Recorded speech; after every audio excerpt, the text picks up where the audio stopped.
Well, Hannah, thank you so much for joining me today. It's such a great opportunity to connect and announce that you and your team are the recipient of this year's DLD research grant. Congratulations.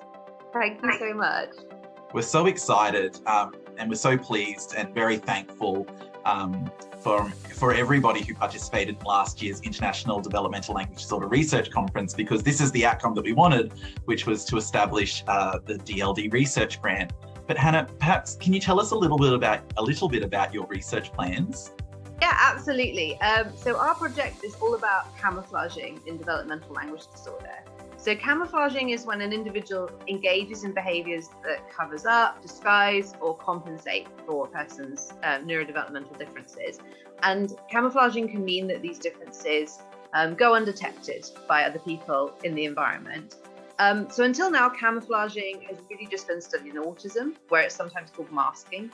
And in autism, camouflaging is thought to delay diagnosis and therefore support, and also contribute to poor mental health. So camouflaging hasn't really been studied in other neurodevelopmental conditions, but actually we think in developmental language disorder, plausibly something similar could be preventing the timely diagnosis of children's language problems, and could also be contributing to mental health problems in developmental language disorder.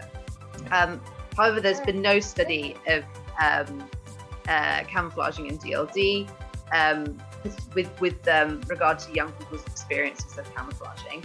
And we don't currently have any quantitative measures of camouflaging that would help us to actually measure and understand and quantify how much a young person is camouflaging.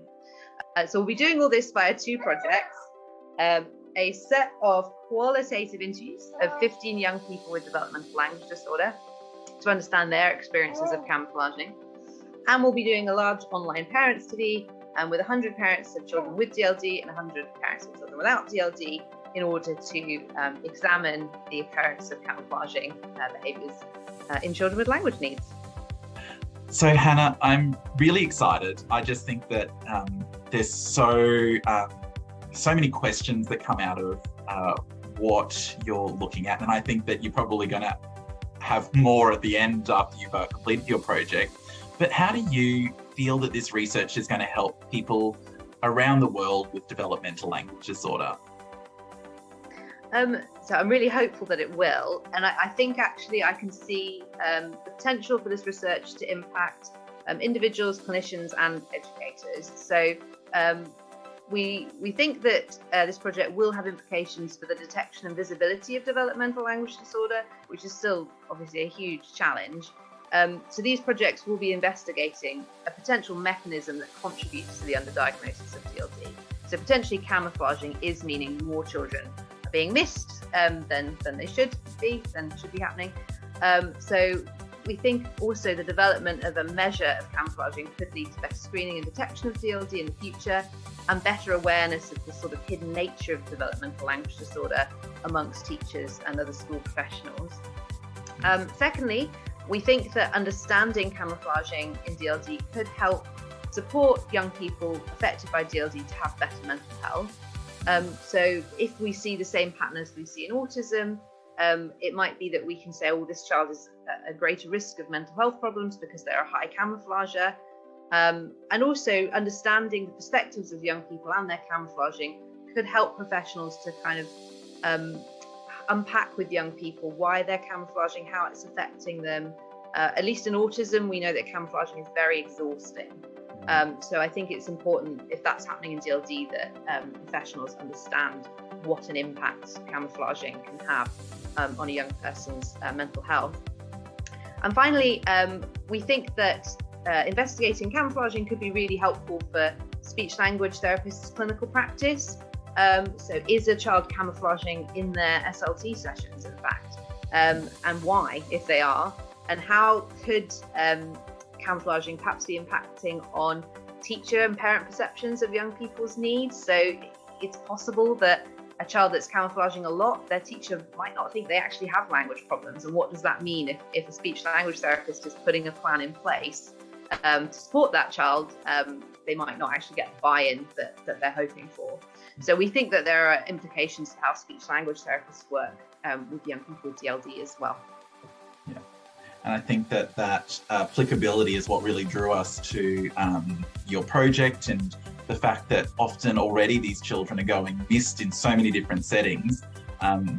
Greater identification means greater access to support, and as we know, more likely to get the mental health support they need as well. So I think that, huge opportunities here to be talking about the way in which young people with DLD are presenting, and as adults, I guess, how we can do better and be better to support them.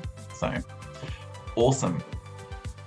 So Hannah, the DLD Research Grant has been funded from the proceeds raised by the International DLD Research Conference in 2021. What is your message for people who attended and our sponsors?